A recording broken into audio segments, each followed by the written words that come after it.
Welcome, ladies and gentlemen, to the Vainglory8 powered by VIS. I'm your host, Dragonborn, and I'm here joined by Denominate as we look to get into the off-stream match that has taken place in the Vainglory8 for week number 4. We've got an exciting one day. We've got Hollywood Hammers versus Tempo Storm, and there is so much on the line. They break down kind of what are the implications, I'm sure you've been studying this personally, implications of these matches going into this week.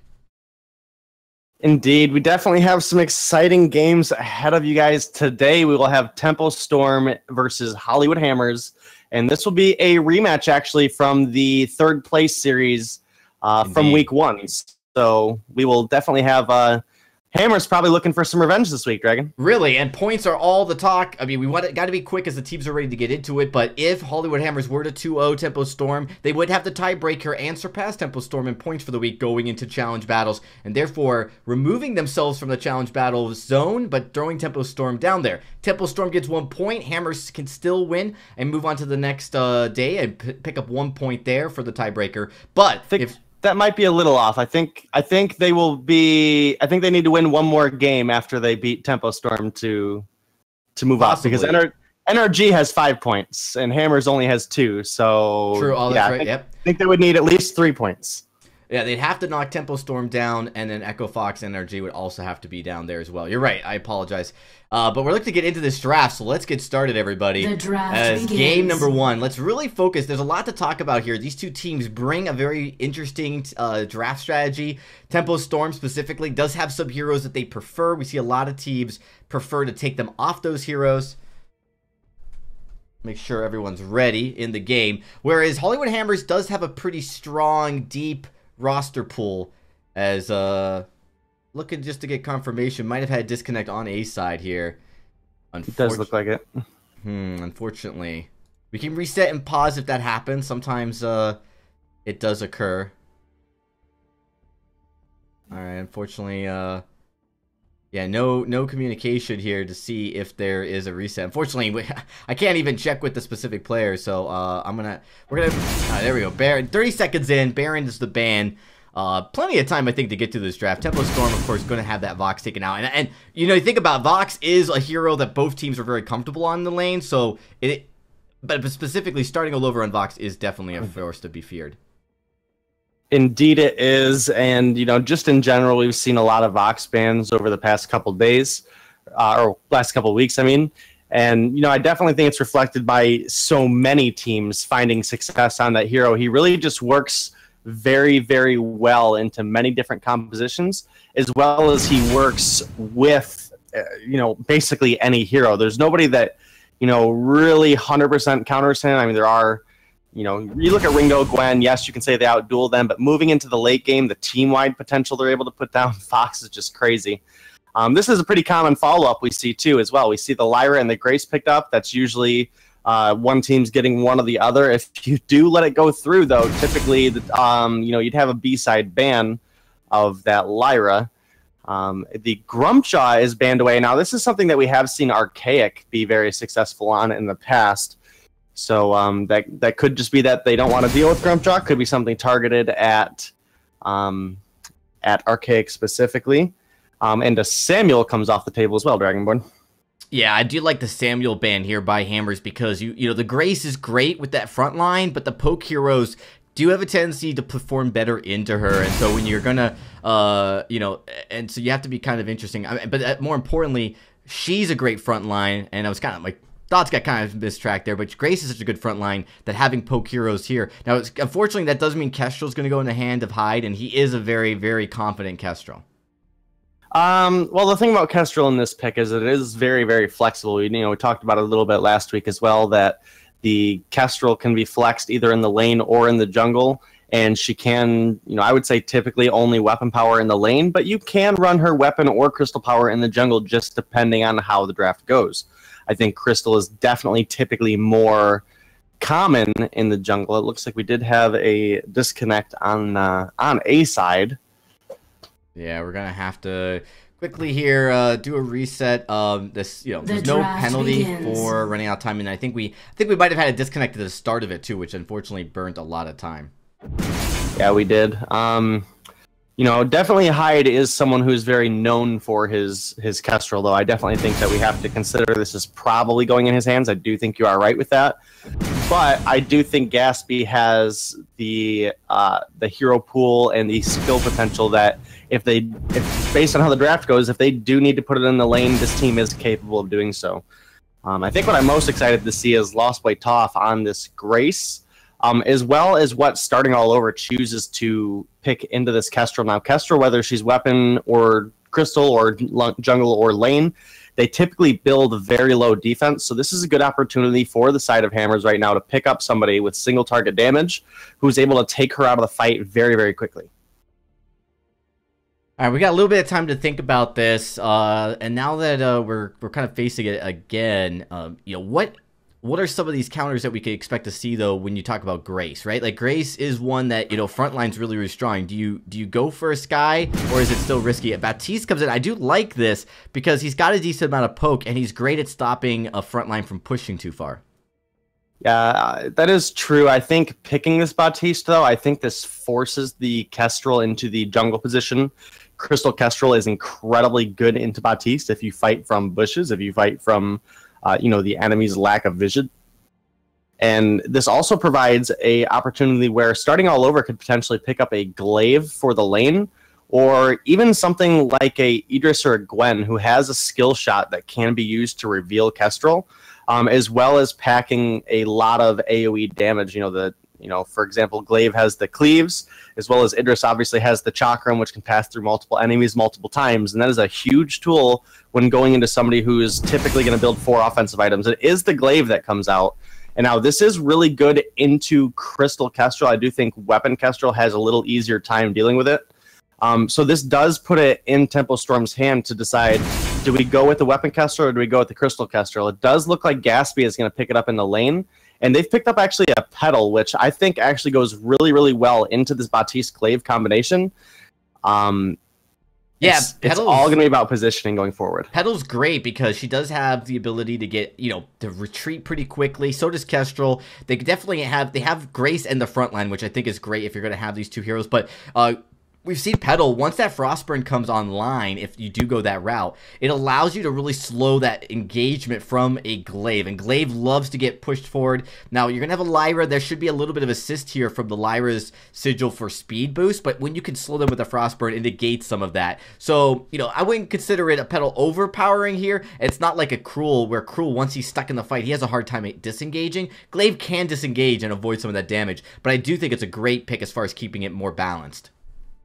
Yeah, and I do think the Baptiste has some potential into the Petal. Now, the reason being, you know, Petal is very good into melee heroes. I think the sheer damage that a Baptiste can put out, that's AoE splash, could potentially give them the chance to just take all of Petal's minions off the face of the fold, you know, in a split second.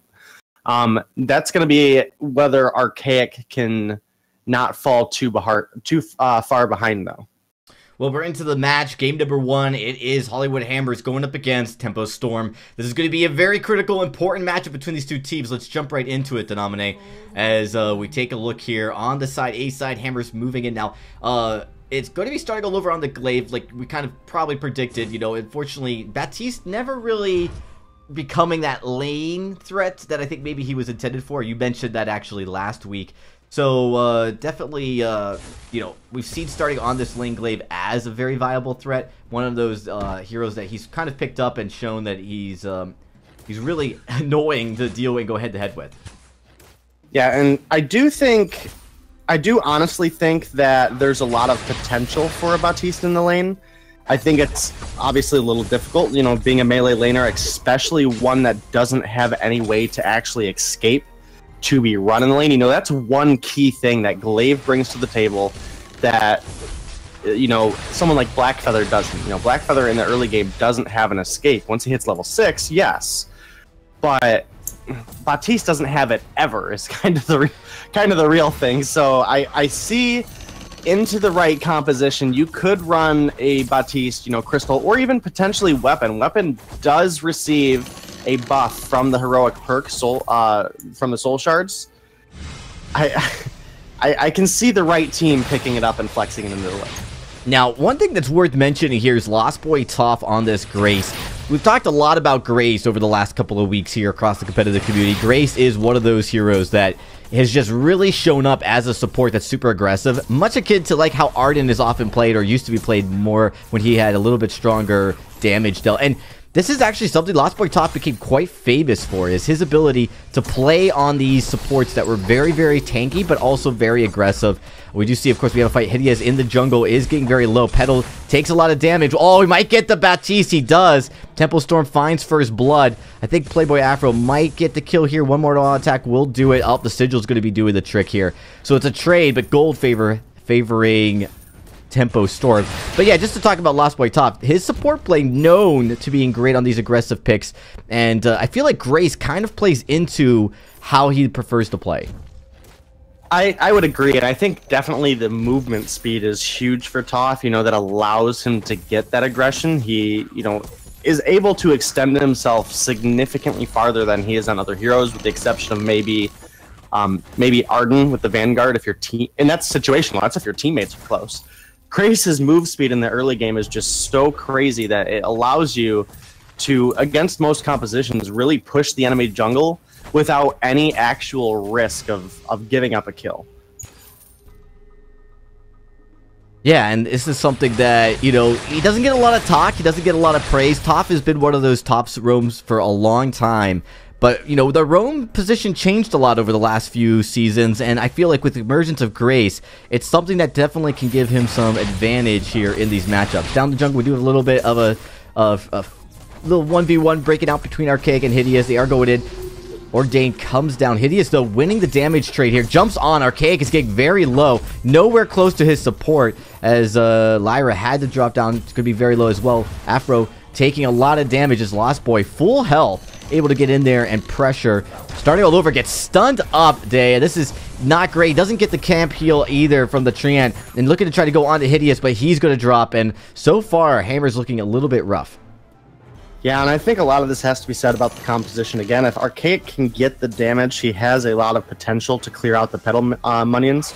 But it's going to be about if he doesn't get too far behind. And as of right now, we're looking at Petal sitting, you know, mid-20s on farm versus Archaic is, you know, sitting down here at 10 or 11, which is, again, Petal is really good into melee heroes, especially in the early game. And Hideous is doing a great job showing that aggression. And it's really paid off for them. You know, going into 2 melee carries, this pick makes so much sense. And it's really worth noting as well that, you know, Hideous has not shown a lot of hero pool when he doesn't have to. But coming in here and playing this Petal, it's going to be great to see how this scales with him and how he plays into the mid-late game. Because, you know, he definitely has taken a lot of criticism for not having a strong hero pool. But if he can pull this off, we'll definitely, I think, silence some of that doubt. As, you know, it's important to be able to have that ability to draft into your enemy when the situation changes as such. Indeed, and again, it's Petal in the early game is very good into triple melee, just, you know, or well, 2 melee carries in general. But as the game goes later, if Petal gets herself out of position and starting all over is able to get a good afterburn, and Archaic's able to follow up with a good Ordain, they should have the damage to take her down. She does fall off a bit in the late game, not as much with it being a double melee carry composition. But the positioning is definitely going to become more important as the game goes on.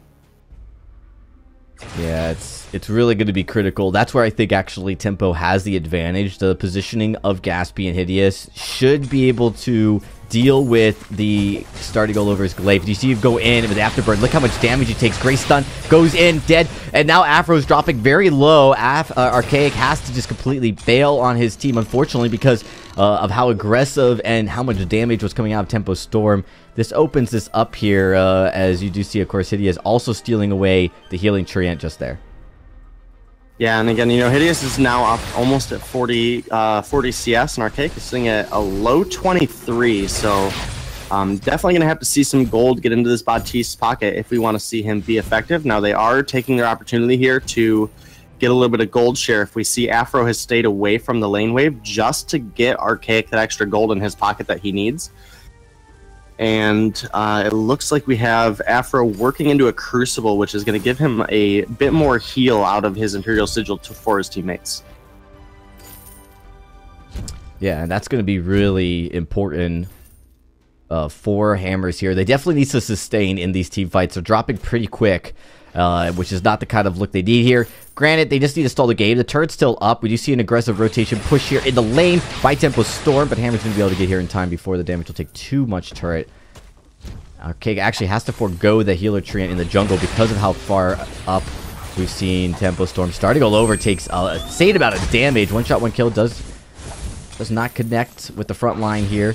But Gatsby able to throw a few glimmer shots onto the turret while that barrier was down. And this rotation is now going to allow them to take this healer treant. We saw Hammers, they wanted to take this before they rotated up, but it wasn't up soon enough. And of course, this is a lot thanks in part to Tempo Storm being able to be very aggressive in the lane when they caught Hammers down in the jungle.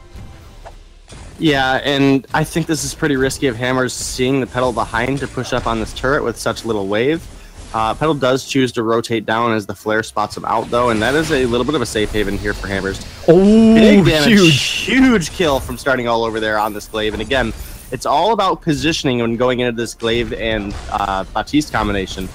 Baptiste typically is not going to be able to hit through the Grace with the bad mojo, but if you are able to reposition the enemy carry right in front of Baptiste, he's going to be able to just have free reign of dropping damage on an enemy.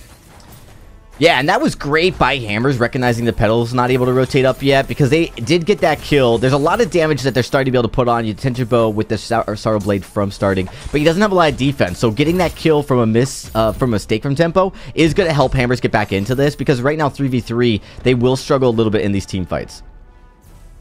Yeah, they will, and again, it does take Baptiste a little bit of time to ramp up. He does now have the Shatter Glass, but he does not have energy right now, and that's a real big thing on Baptiste. If you don't have the energy, you're not going to have the damage to follow through in a fight. Starting all over does have his second item completed, as you mentioned. It's that Tension Bow and Sorrow Blade combination, and we've seen the raw amount of damage it can do. As well as Afro has now completed his Crucible, which again will give him more healing on the Imperial Sigil. But we do have a Crucible completed for Lost Boy Toph as well, and now that is most citably going to be used for blocking the Fearsome Shade.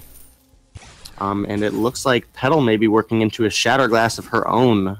Yeah, Petal's moving. She's got the Frostbird, and she is moving pretty far. You do see a nice heads up by the side of Tempo Storm. They identified starting all over the jungle because of that Scout Trap. Starting just dropped, and this is inevitably going to be a very strong push into the turret. Should be able to bring it down. Nice Fearsome Shade, though, to redirect the fight, but it's not going to be enough. Unfortunately, Tempo Storm is going to be able to continue pushing into this turret. Looks like they might just get it. They do. And they do not even drop a kill for it. So great job by Tempo Storm for this match so far. You know, a few mistakes here or there, but overall, they are outplaying the Hammers in the early game here. Do get that first turret. And Petal's scaling ability, it's going to be potent. Hammers has to find a way to get to that backline and take him out. They do, and again, that's really the risk of picking two melee carries on A side, is if Petal is in the enemy's hero pool. That is a huge advantage for that side, because yes, the positioning is important, but the ability for Petal to snowball makes it so that even if you do forfeit a little bit of positioning, you know, the trampoline as well as just how much gold you can get ahead on Petal into a melee jungler, it makes it easier to not throw by being out of position, I guess, is what I'm really going for here. Yeah, Starter Liver is able to clear out the lane, push it forward. It's not going to be able to push the turret. As Tempo Storm rotates up top of the lane, they're going to clear this out fairly quickly.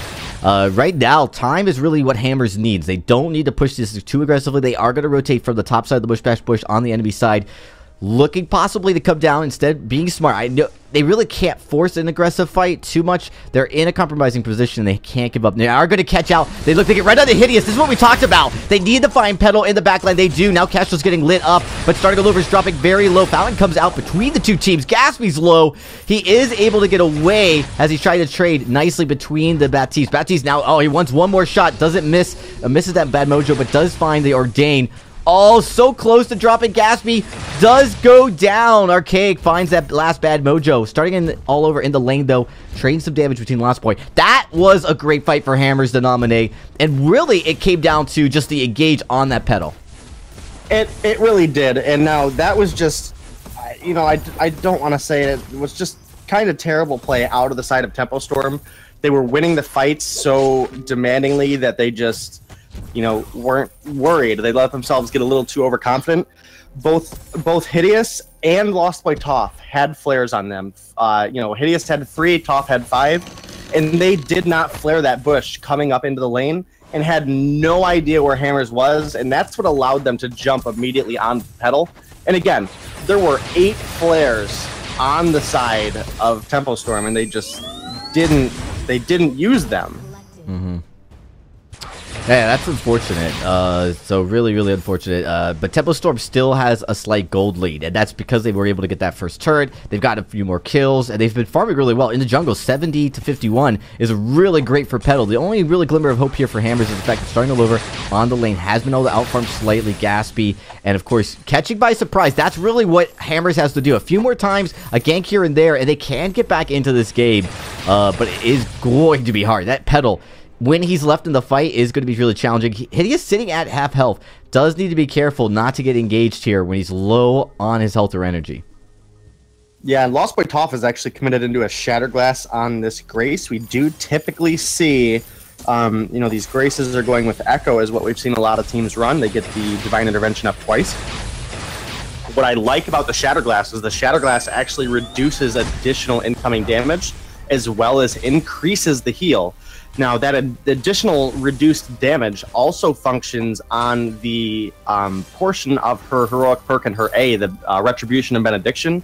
That's a directional percentage of damage reduction that skill provides her team, and into a high burst combination like this Glaive and this Baptiste. It's percentage reduced damage, and it absolutely takes away from the burst of the Tension Bow. That's huge. Could see maybe starting all over, then switch this out later for Spodza or something like that. I mean, it's hard to say depending on how these fights go. You really don't want to have to switch out Tension Bow. That Pierce is very valuable on the Tension Bow as well. A little bit of gold sharing here between Archaic and Ash starting all over as they rotate to the backs together. Afro holding up the front here, but otherwise, the last few minutes, pretty even rotations between both teams. We haven't seen either team really find any way to outplay so far, so they're being very cautious as a result.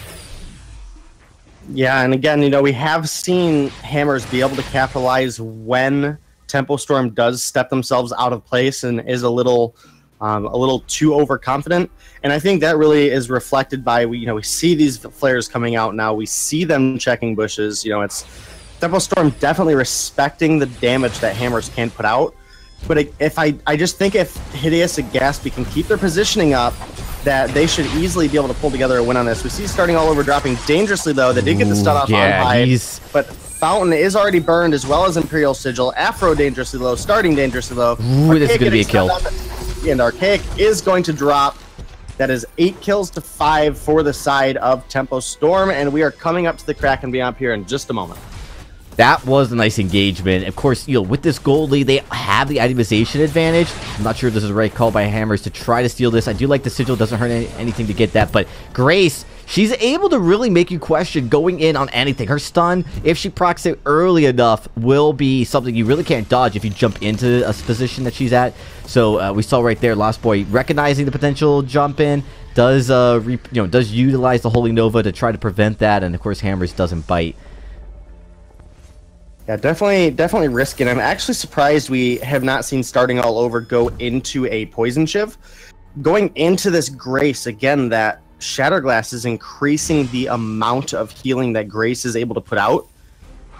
The Poison Shiv to me would have made so much sense to bringing down that healing, as well as the Fountain. And actually, Bright Bulwark gets burned out of Afro very, very early there. It's going to be on about a 10-second cooldown still. About 16 seconds when he actually uses it. But thus far, Tempo Storm is just looking really good. They're looking calm and collected and together, and this is definitely an opportunity for them to pick up some points. Oh, absolutely. They've got the lead here. But what we have seen is way more cautious. We do see it caught out. Hideous takes a lot of damage, but the stun connects. It does connect just onto Afro, but here comes the Kestrel Glimmer shots breaking in through the health bar. One shot, one kill lands on the Afro. They have to get out of this fight here. They cannot stay, as we see Lost Boy Toph engaging again. There's the Crucible. Love the Crucible that used. If they'd gotten stunned up, that would have been really dangerous. Oh, look at the damage. Starting all over, does barrel through here with that afterbird. Gets the kill. Now it's Hammers. They are going to find another. It's a 2-for-1 trade favoring Hammers so far. Gatsby, last man. Ordained comes out, but it's the carry and Baptiste. Sorry, the Baptiste and support coming in. One more shot could do the trick. It does. Ace going over to Hammers Esports. And man, Hammers finding an incredible fight there. The Fearsome Shade does come out, hits all enemies of Tempo Storm. Starting all over, did go a little too far, chasing down that Kestrel, stepped into the active camo and, you know, paid his life for it, but Archaic and Afro were able to find the kill, and that's opening an opportunity for them to get Kraken here. Petal is up, as well as Grace, and they do have a lot of movement speed coming towards this Kraken. So hopefully for the side of Hammers, they can get this Kraken secured, but man, look at Tempo Storm coming in. The boots are burned. Everything is burned and good to go, and man, Tempo Storm is here, and so close to secure it. I was pretty confident that the spontaneous combustion from Petal there was going to do some work, but fortunately the explosion just went off a hair too late, and that is going to be Kraken going over to Hammers, and just like that, Tempo Storm is now fighting with their backs to their own turrets. Yeah, so even in turrets and objectives here, the gold lead's starting to shrink. And of course, Hollywood Hammers, as I did make a slight error there earlier saying their name, is now in a position where they can start to take control of this game. Now, Petal still is going to be strong in these team fights, but right now, Hammers has done a great job at isolating Petal out of the fights, taking her out early, and being able, once they do that, able to win these engagements here. We see another one coming in right now. Look at the damage onto Hideous right from starting all over his first attack, but a shiver shot. It's going to be blocked. Great job reflexing blocking that here, as we see the Crucible does get burned, but oh, it could be another kill. Afro's dropping very low. Starting all over is going to survive, and nobody from Tempo goes down, so this may have been a somewhat of a burned Kraken here. They're only going to probably get one turret. Starting all over finds Hideous.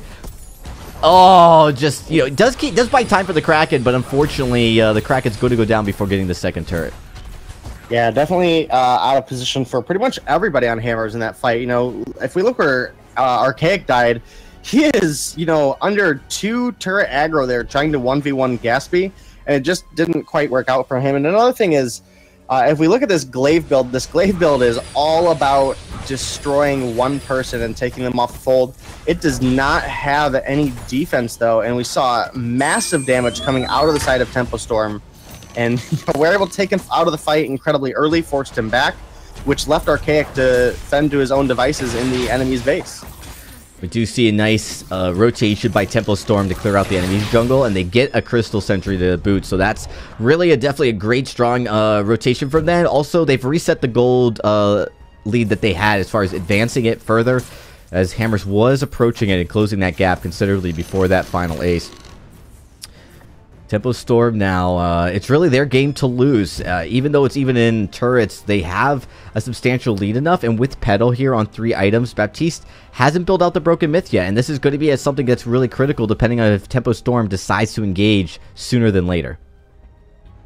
Yeah, and Gatsby has now completed his 4th offensive item. It's this typical Kestrel and Baron build of the Tension Bow, Sorrow Blade, Monocle, and Tornado Trigger, and it does absolutely massive damage, as well as the Tornado Trigger actually offers Glimmer Shot a faster cooldown. And look, starting all over now, checking that bush, taking massive damage. Yeah, but this might have been, oh, he gets blown up. The Fearsome Shade does come out, but maybe a little too late, as the Hideous dropping low but not out. Starting over, trying to get the kill there, maybe pushing a little too far in advance. There's the heal coming on to Hideous. I think just as a precaution, they're looking to start up Kraken here, and I think he just wanted his team to be on full health before they got started, so good job by Lost Boy. Just kind of awareness of, you know, your cooldowns and understanding that's going to be up again. One shot, one kill does land on the Afro. Not too much damage, but spots him out. And this is going to be Tempo Storm getting the Kraken here. I'm not sure Hammers can contest this, really. Ordain comes on the Hideous here, but the Kraken's going to be secured right at this second. And now it's going to be actually Hammers. They Fearsome Shade, which is really well placed, because you could see Tempo Storm thinking about engaging onto Hammers there as they were pushed pretty far forward. Yeah, and you know, that's one thing, if you are the captain and the only crowd control that is team-wide that you have to worry about is that Fearsome Shade, you have to make sure that Crucible gets down on it, especially since Lost Boy Toph was really at the back of it. He should have had plenty of time to see it incoming, and that would have been a great opportunity for Hyde and Gatsby to engage there onto just Archaic and Afro. Kraken's barreling down. It's going to take a little bit of damage, but here comes Tempo Storm. They are moving into position, looking to try to get some damage onto the heroes of Hammers, as the Kraken's still pretty full health here, only got a little bit of a chip on his shoulder. As Tempo Storm now is moving in, they are looking to be aggressive here to hopefully take out some of these crystal turrets. Hammers repositions from the far side into the middle between those two turrets. There's the Kraken. Now he's at about half health, but there's the engage. Bulwark drops in. It's Gatsby's dropping very low. Fountain comes out, but starting all over still very high health here. Now repositions going onto the pedal, but look at the damage. Spontaneous combustion, and there's the stun from the Holy Nova. Hideous low, but Archaic's going to drop first. And there's the heal. Hideous getting a little bit of buff from those Munions. As now starting all over, trying to go back in here. Instead, focusing on the Kraken first. They could try to jump in. There's the kill. Starting all over is all by himself, but that turret is close to falling here. Lost Boy Top's going to drop, but there are no more turrets for Hammers. There are no more turrets for Hammers, and Gatsby is dangerously low, staying very, very long in here. And that is going to be an ace going over to Hammers, but they have no Vayne turrets left. It is a wide open crystal, and this is not looking good for Hammers at this spot. These fights have been going very heavily on the side of Tempo. The kills aren't reflecting it because Hammers has fortunately been able to find people out of place and secure kills. For example, turning back onto that pedal in that last fight. But I mean, you lost 4 turrets in the because of the fight prior. It's not that's such a dangerous position for Hammers to be in. Now Starting is going to be able to come in and take out this turret, but they have to find one fight still. All Tempo really has to do here is find a kill, and Hammers has to pretty much secure an ace. Well, I think if you could take out Pedal here in this fight, you do pressure, especially in a few moments when Kraken comes back up, which shouldn't be a whole lot longer. Expect to hear in another minute or so. That will be an advantage for Hammers to potentially take Kraken, but it's risky because you really, taking Kraken isn't going to win you the game. You really need to be able to push with a full force, and you need to be able to prevent that backdoor. The backdoor is something that the Kestrel on this woman Kestrel, she could just get a crystal infusion, should provide enough invisibility to be able to push at least in between those bushes on the top of the lane. Some vision down by Hammers to try to see if spot that out, but if you don't catch it soon enough, even if you see it coming, it may not be enough. Yeah, and we do have a lot of defense for Gatsby as far as on the side of Hammers. We do have 2 tier 3 armors on the carries, the metal jacket. However, Petal is just having her fun right now with the low defense that we have on Hammers. This might have been a mistake by Tempo Storm, not realizing how quickly Hammers could take the Kraken, or maybe not thinking that they would go for it. They're going to give this up uncontested, and I think this is a huge mistake, because with no contest, Hammers has plenty of time now to protect the top lane, prevent a backdoor, and honestly allow this Kraken to push. Starting Over goes in, big Hideous, he gets knocked back, but Starting Over is going to drop. This is not good for Hammers. That's not what they wanted. They didn't need to be that aggressive as Archaic drops low. They haven't found a kill yet. Gatsby, he is locked in there, takes a few bad mojos, but they are able to continue to push forward here. They could easily outrace this Kraken, no problem. You do see, of course, Lost Boy's going to hold them up, and oh my goodness, Gatsby and company, Tempo Storm, are going to be able to push into this turret and take this game. Yeah, and just like you said, Hammers was way too aggressive going into that. Starting jumped way in and literally got deleted. And then I don't understand why Archaic didn't choose to recall. He instead came over and tried to get some damage down on Paw. If he would have been able to recall, he could have had a potential to actually find that Petal who was on half health, maybe stop this game from ending. But Tempo finds a quick, easy kill, and they just take it away and push right for the win. Yeah, and that's really unfortunate for Hammers. They, granted, they were playing from behind for most of that game, but the fact to be able to go down like that always is difficult for a team. And so Tempo Storm 1-up over Hammers. Looking at that point is really critical, because that does mean that Tempo Storm now will have 5 points, and Hammers would not only have to win this series, but also win a few games to get past Energy and Tempo Storm both. So definitely puts them in a really, really tough spot, seeding-wise, going into potentially a challenge battles here. I mean, the draft wasn't awful for Hammers, but they did require a lot more to go their favor for the success to be able to be made here for them. And unfortunately for Hammers as well, once that Pedal came out, it was like playing from behind continuously. They didn't allow this Pedal to completely snowball. They did get pretty close to get back in that game, but just seemed like over aggression, not respecting how much crowd control came out of that team.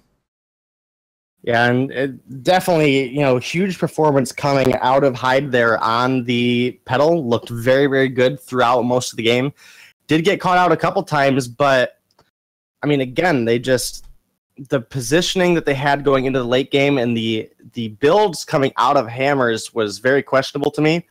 The Glaive build, for example, was all about deleting somebody immediately, and that's typically what a Baron does. And we talk about how good Grace is going into a Baron, because if you take away the burst damage that starting has, you're allowed to reposition, and that's really the key there is, that Glaive, once he's used his afterburn, he can no longer follow in the fight, and Grace is just really good into burst damage. And the weapon Glaive, although very powerful, doesn't have the same kind of repositioning as the Crystal Utility Glaive. So, you're not able to get in and get out as quickly. You are committing to that and going in so aggressively when you don't need to. I know they wanted to blow up pedal right away. That was what starting all over's intention was. Get the pedal out of the fight, and then we win. But it's just, there's so much items on pedal at that point. Hideas was so fed and built out that, he wasn't going to go down that easily. All right. Absolutely, and we should be almost ready to get into draft 2 here. I think we are. I'm just checking real quick here. Yeah, it's up and ready to go.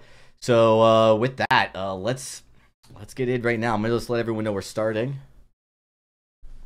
And here we go. Game number 2. We'll see if Hammers can pull out a win here. This is going to be absolutely pivotal. Losing this game guarantees Hammers will be dropped down into the Challenger Zone. Well, they're already there. We'll stay in the Challenger Zone going into the next week. And a Vox does come off the table very, very early out of the side of Tempo Storm here. Again, this is a ban that we have been seeing.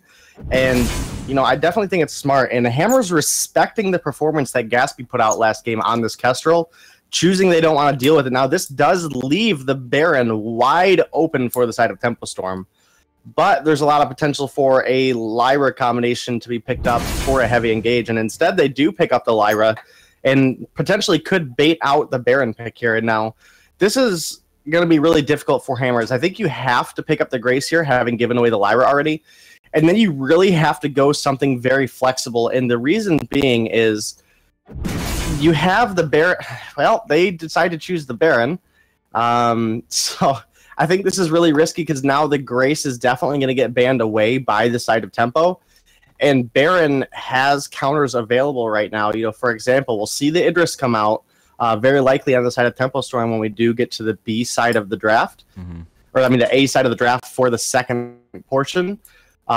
Hammer's taking a lot of time to choose what to ban away here. Well, so this is actually interesting, though, because if you ban let's say you ban, I don't know, a random hero, Koshka, all right, this doesn't matter who, you leave open Grumpjaw if they don't ban Grumpjaw, instead of banning Grace, like you said. They are going to ban Grace. This leaves Grumpjaw and Grumpjaw Baron. These are too strong. They are going to go with Poke instead. Actually, I think this is really detrimental. You are going to give the Grumpjaw all the way over to Tempo Storm now. Samuel's great with the poke into those frontline heroes, but the Lyra is going to give a lot of sustain to whoever the jungler is, and Grumpjaw is not the kind of hero you want to see with sustain. Definitely not, especially since we know Grumpjaw has that living armor that's in the early game very, very potent for reducing damage, especially for Samuel. And I definitely think that's something that is very, very risky, picking up the Baron and Samuel without having a captain yet selected. I definitely would have liked to see them go with something like an Arden, somebody who can protect the Baron, and you can still mask that that carry position. Yeah, the only other one would be potentially, because of how strong your backline is, a Finn, who can kind of go, it's slow, and it'll take a lot of damage, but it is one that, with no Crystal Vox and no pedal, the Finn can get pretty far forward. You do have an Idris available here, pulled up here by Tempo Storm, and this is a powerful weapon carry. Ozo comes in here as the jungler. So now this definitely makes me think about how you're going to play into this. Arden's typically what we see. Catherine is great at, that's a reliable stun that can keep an Ozo stuck to you. But I think Finn could also be something that would punish an Ozo Idris for jumping in too far. They definitely could. I do think this Ozo has one very, very clear objective this game. The Baron can jump away from the Bangarang with his jump jets. It is a anti-crowd control ability. Now, I think that leaves one clear target for this Ozo. It's going to be to get on the Samuel. Now, this is a massive pick for Hammers, though. Afro has had such a huge performance for several weeks in a row, actually, on this Lance. It is a hero that he's very profound with. This is a good tool for keeping Ozo off of your team. You can use the Githian Wall to knock him back while he's using his Acro Bounce. Now, the fear in this is Idris is very good into Samuel and into Baron. So if you're spending all your crowd control keeping Ozo away from your team, then that's going to allow Idris and Lyra a direct passage to get to your backline, and Idris is incredibly good at taking out squishy targets. And that's what we've built here on this Hammers lineup right now. Yeah, it's really interesting. The only glimmer of hope is if they could get the early lead in Snowball, they could be able to start really pressuring, because once they get enough items, if they can like lead defensively, thanks to itemization due to extra gold, they could definitely outpower this Ozo Idris into late. But we'll have to see how it plays out. We're into the game, ladies and gentlemen, so let's get right to it as we look to see Hammers switched over to B side. Tempo Storm going to be here on this A side. The biggest fear really is if Tempo gets any side of lead. We've seen Ozo, just like the Samuel, once he hits his core items, can be really, really tough damage-wise. And then, of course, level 6 for him is absolutely insane. The crowd control, when used correctly, is very hard to deal with if you don't have a reliable stun. Indeed, and, again, I think the crowd control, the anti-crowd control of the overdriven jump jets is absolutely huge here, as well as the opportunity for Githian Wall to be able to reposition the enemy. It's just going to be... again, Tempo has such a clear win chance here by, if you can burn all of the anti-crowd control cooldowns with the Ozo, the Idris can get in and be uncontested for the rest of the fight. And into this fight, we will be seeing shortly. Stargalover already taking a lot of damage. The only thing he doesn't have is that sustained support like you typically see from Lyra or a typical hero healer. Archaic, though, on this Samuel, once he gets his core items, will be really hard to take down. So it's going to be important to see. Hideous rotates all the way across here as we walk through the bottom of this jungle. He's actually looking to go all the way to the backs. I'm not sure if you knew Samuel recalled here. So Samuel is going to be able to clear out these backs. Actually, and great positioning by Samuel. He's going to spot the Ozo right now. Takes a little bit of damage, but he's already level 2. So this Drifting Darkness should be really potent. Oh, nice Githian Wall already. This is what we talked about. The Lance does have the potential as Hideous does steal away that healer. Oh, that's not good. As we do know how much Ozo loves to get that healing potential. Stargalover comes in. Lost Boy top's very low. A lot of damage here. Lost Boy is going to go down. Hideous could be the next to get the next kill. Oh my goodness, no Githian Wall up just yet, as Afro didn't quite have enough stamina to get in there, and Hideous is going to be able to continue to take away this jungle here unless he drops down. Oh, he's going to get caught out. He does get caught out, and now this is where Archaic really has to capitalize. If he wants to not fall behind in this trade, he needs to, go steal some farm back, and, he's, going to be confronted by Toph here and is going to have to back off. So very good rotation out of Lost Boy Toph. It puts him in a position, puts Archaic in a position where he cannot adventure into the enemy jungle and get any of that farm back, despite having a very quick clear speed. However, he is going to get the Elder Treant, and that is going to be a little bit of extra gold and extra experience in his pocket. Yeah, might have spent a little too much time trying to do that, though. So you already see he's only at 8 CS. Is a little bit above Hideous, but I'd say both junglers are struggling, actually, with some of their aggression into the enemy jungle to try to get that CS number up high. So pretty even all around. I mean, Hideous is not taking the lead like we saw in game number 2, so this could be a glimmer of hope for Hammers. Yeah, and again, I think the draft game 1 was just so heavily favoring Hideous that it gave him a lot of potential to invade, where even if the enemy, even if Hammers had rotated down, they don't have a composition that's able to execute onto a pedal. And again, Afro doing a great job on this Lance, making sure that Ozo does not have free reign over his team. But Hideous has also been playing it very well, too, fighting around the cooldowns, found a couple early kills. Yeah. Githian Wall again pushes that Ozo back. Stargalover takes damage, though, all the same. And this is something that you got to watch out. Early game between the Chakram and Ozo jumping in, there's a lot of damage, and all you have to do is pull back and heal up thanks to Lyra. So right now Tempo Storm's early game is going to be really, really tough to deal with. You see Archaic looks to go in here. Nice impale, but doesn't land. So they are going to give up that second Elder Treant as well. But Archaic's going to have the full jungle uncontested to go and clear out, as we do see Tempo Storm. They're going to just rotate back to their side. Yeah, and one thing Idris is really good at is actually capitalizing on the fact that Baron has such a weak early game and is so slow. So, you know, we know against some of the faster enemies, Idris's chakram can be missed very easily. Baron is so incredibly slow that it's easy to chain chakram hits onto this hero. And that's something that Gatsby has done really well thus far. You know, we see starting sitting down at 39 CS right now, which is not what we saw last game. Last game, we seen him excelling ahead of Gatsby. And now Archaic, because Baron is so slow returning to the lane, has been forced to come up here. Lost Boy gets very low. Has to use the fountain. This is actually pretty big if Hammers can capitalize on it, because now they're going to be able to push this lane up and rotate, knowing that there's no fountain available. Of course, Playboy Afro has not shopped yet, so they're not going to have a huge advantage unless they get to the shop quickly. We do see Gatsby goes in, starting over, takes a little bit of hit, but they're going in. Lost Boy top gets rooted, and down he goes. No fountain to save him. And now here comes Archaic on the Samuel. Going to find some damage onto Hideous as well. Hideous is going to have to reposition, but the damage that comes out between Samuel and starting all over can creep up on you quickly.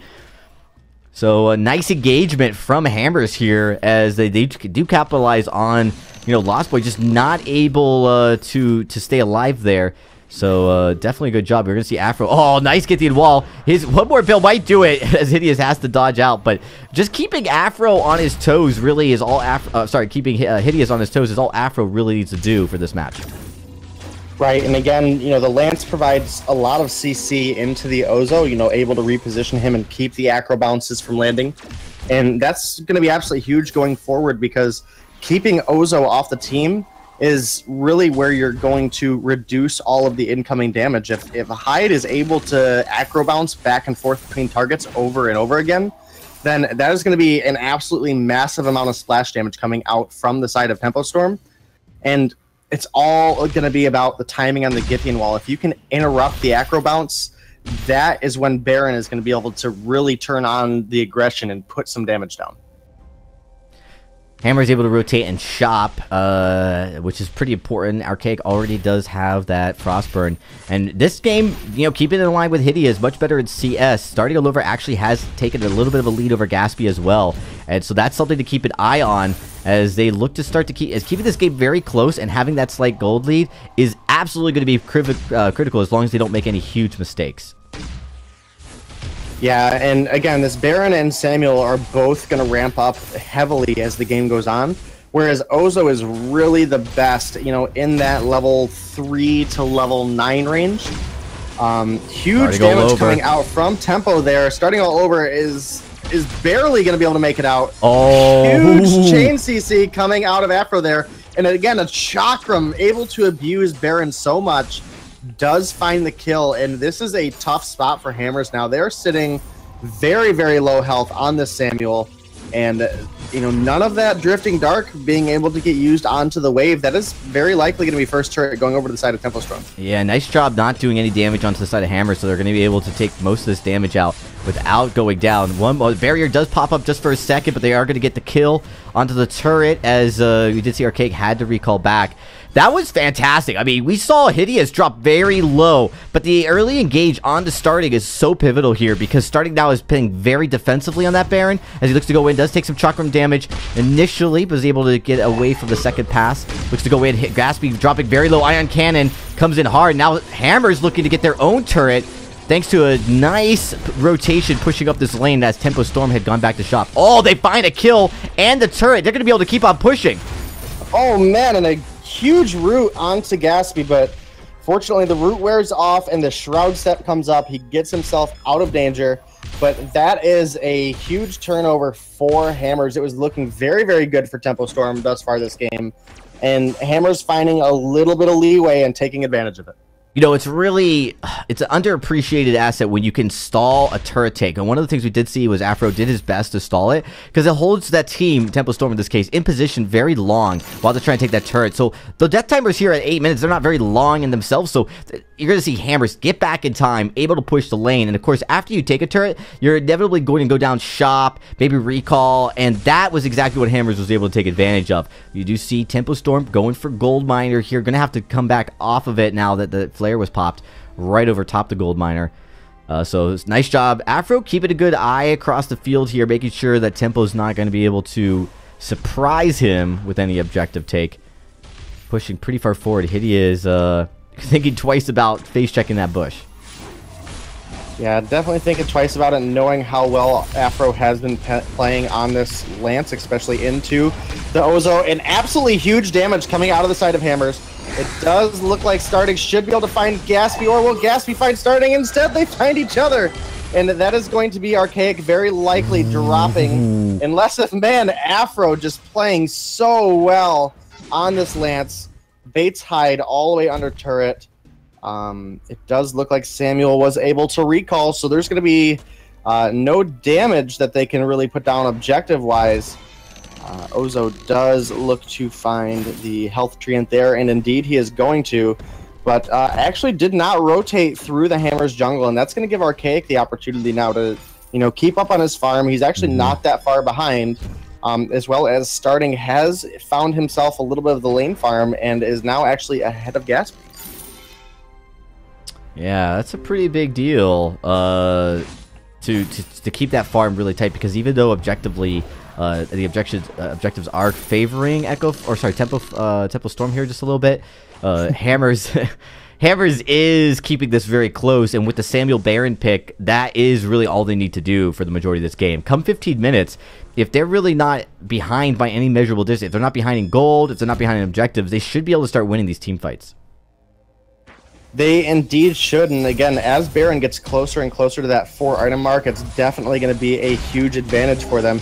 Now we see a great Arcane Passage come in, and this is an absolute huge moment for Lost Boy Toph. Portals in, Arcane Passage, drops the Bright Bulwark, and that is one dead Baron. And again, we talk about how good Lyra is into this Baron pick, and it is showing right now. That was really, really, really strong here. Oh, Gaspy, good to go. Oh, I'd have to use the Fountain too as he went low and Pale almost connected. That was just a little fun play right there, as Afro really impressive on this Lance. But unfortunately, as they moved in, Starting All Over was the lead front on that. And of course, he went to reposition, but the portal from Lost Boy was probably one of the best portal uses I've ever seen. He was able to take that choke point and turn it into a huge disadvantage positionally for Hammers. Getting to the back line and taking out Baron very quickly. Nothing really that Starting All Over could do once he was basically in the, sandwiched or in the mid or on the top side of a sandwich between Tempo Storm. Ozo goes in, Archaic very, very low, is going to drop there, and wow. This Ozo pick here is giving Hammers a very hard time. And this is the kind of the point where he said, right now he's ahead, right, at level 11, head over every other jungle. He's going to be packing a pretty big punch. Indeed, this is definitely the time that Ozo can really shine. He is very susceptible to falling off at the late game, but the engages that Tempo Storm is taking, over the misposition of Hammers right now is absolutely huge. Again, we saw Starting jump in that last fight very, very far, and really dropped low very early in a fight. It forced out a Fountain out of Afro, just a second into the fight. And the whole time, he's already committed his escape to engaging. Now, when you're playing the Baron, you have to use your jump jets to fight around the fight, unless if you can get an execute, unless if you can jump in and get that secured kill, you need to be saving that jump jets for getting away from this Idris and Ozo combination. Yeah, and we're still early in the game, so Hammers has to respect this early lead here. At least the levels coming out of the Ozo. Hideous is absolutely being a monster to deal with, as he's able to reposition, get to the back line, and take out the carries, dealing a huge amount of damage. Lost Boy Toph, though, a lot of credit's got to go to him. His Lyra play has always been known as being very strong, and his decision-making, we don't see portals usually used so effectively, as we see again, stopping Starting All Over, recalling, he's going to drop. Again, these portals are just absolutely devastating hammers, as we're going to see the Samuel get very close to dropping as well. There's another kill. Afro, he's likely going to go down, as we see Ace coming in for Tempo Storm as they push through turret diving. A few more turrets now are going to drop here on the side of hammers. This is really, really bad to see this comp on the side of Idris. If you're hammers, seeing them snowball you like this. You know you've got this Baron, but what are you going to do if all your turrets are gone? Right, and again, I don't like the first pick Baron that they committed. You know, the Grace was then banned away. And again, Idris is so good into Baron that it's absolutely ridiculous that, you know, this far into this update that, you know, we'd, you know, pick it this early now. Nice they fight. did find huge damage here. Hyde does actually look to find a kill on starting and potentially get out now, but man, and there it comes. Like, you know, you have to respect the damage of this Ozo. It is. You know, thus far, Hammers has literally been giving Hyde all of the means to do anything he wants to the team. Now, of course, the only silver lining in that fight is that Hideous was not, you know, Hideous last man standing, but was not able to get the ace, so he's not able to push lane. This does slow the game just a tad for Hammers, and anything that slows the game down prevents, you know, overall prevents Tempo Storm from snowballing, taking additional turrets. That's good news for Hammers. But Hideous, they have no answer, and you know, the Lance is a good pick, but we haven't been able to see the Lance just completely stop him. The stun's not as reliable. We see, you know, reflex blocks across the board with the Crucible as well on the top. It's going to be really hard to stop Ozo from getting to where he wants to go. If they do it, if they can stop him in his tracks before he puts down a huge chunk of damage, Hammers will win the fight, but so far we haven't seen signs of that. We haven't, and again, this Baron is scaling up, but man, look, this Kraken is going down so quickly, and Hammers is nowhere to be found. This should be a free Kraken for Tempo, and indeed it does go over to them. And now, you know, Hammers with only 2 of their turrets left is in a very dangerous position of being secured, locked down here into the Challenger Zone. One more loss is all Tempo Storm needs to win, and Hammers will be officially facing off next week in the challenge battles. A real surprise turnaround here. Of course, this Org, you know, having such a successful season last season, and then of course this season they are struggling to find that synergy, find that whatever that mojo is they need to win these games. Tempo Storm, very formidable foe though. I think, you know, a lot of credit to them. Lost Boy Top showing he can get in. Look at the back, look at the pressure. Hideous gets all the way back to the Sanctuary, just blows up. Of course, Hideous is going to take a lot of damage. Starting over is able to get to his Sanctuary spot and heal up a little bit. But I mean, Hideous, just nothing can stop this guy. He reflex blocks and gets all the way to the back line. He has indeed, and man, look at Gatsby going incredibly deep there, and Ozo dives all the way into base and finds a kill. Drifting Dark is down, and this looks like a game for Tempo to win. Actually, Archaic does find the Lyra, but Gatsby and the Kraken are going to be able to win this game, and that is Tempo Storm picking up 2 points, and actually that takes Tempo Storm out of the challenge battles, I believe. Yeah, with Energy losing, yeah. Yeah, Energy lost to Cloud9, so that is now going to be Echo Fox. Let's see, that'll be Echo Fox, that'll be Hammers and Energy. Hammers and NRG, all 3 in the challenger battles. So we have our 3 challenger teams locked in. Yeah, now seeding really doesn't matter anymore. All 3 challenger teams will play all 3 Vainglory8 teams. So, you know, we know what's set for next week. Really unfortunate for Hammers. You know, a few signs of positivity from them. The fact that they were able to play certain they were able to get some fights, they were able to get some wins. But Tempo Storm looked like they did their homework. On the draft side, they played aggressive. And this is something that I respect the Baron pick, and I understand late game is strong. But the point of Vainglory is to end the game as fast as possible. Every second you go to balance that out, if you don't win purely on composition late game, is a second that goes in favor of the earlier composition. Right there, that was, you know, Hideous and Gatsby played really well, but Hideous specifically, we've seen his hero pool just today kind of expand to something that is very respectable. And, you know, definitely an opportunity for them, you know, against a team that they needed to beat to get out of the VG8, or I mean, out of the challenger battles. You know, it's definitely always nice to have that, you know, couple picks in your pocket where you can pull something out, right, you know, unexpected, off meta. The pedal is something we definitely haven't seen too much of.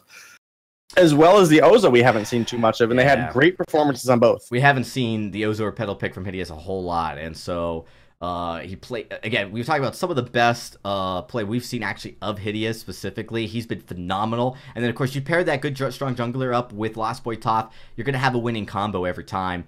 Really impressed with Toph's Grace play, but again, you put him on Lyra, he's gonna come in and he's gonna really be hard to manage. Those portals were, those arcane passages specifically, very well timed, very effective, and they really actually were always used to catch, to either reposition the fight in favor of Tempo Storm or to catch hammers trying to disengage and closing that gap up. So that's gotta be unfortunate. I know Day, that's not the results you probably were hoping for personally, but nonetheless, I think Tempo Storm really impressed me today. They indeed did, and again, you know, those off-meta picks worked out so well for them. You know, that last game, Hyde pulling in on that Ozo, I think 7, 3, and 5, absolutely massive gameplay out of him.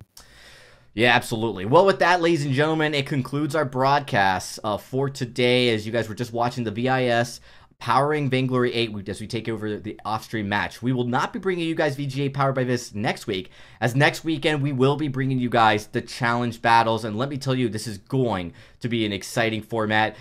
Best of 3 with a semi-round robin, as every Vainglory8 team will play every challenger team of the 3 teams that are in the challenge battles. This is going to be absolutely brawling. It's going to now, the new format now takes 2 days. There's going to be up to, per region, up to 27 matches played. A minimum of 18 matches per region played. There's going to be an insane amount of games. You guys are not going to miss it. So make sure you guys tune in next week, as right here on this channel, we'll be bringing you guys the challenge battles. It's going to be an exciting season so far. Really awesome. And of course, I want to thank Denominate for joining me here tonight. No problem. Thank you for having me, and the rest of you guys have a good evening. You guys too. We'll see you guys next week for the challenge battles. You're not going to miss it.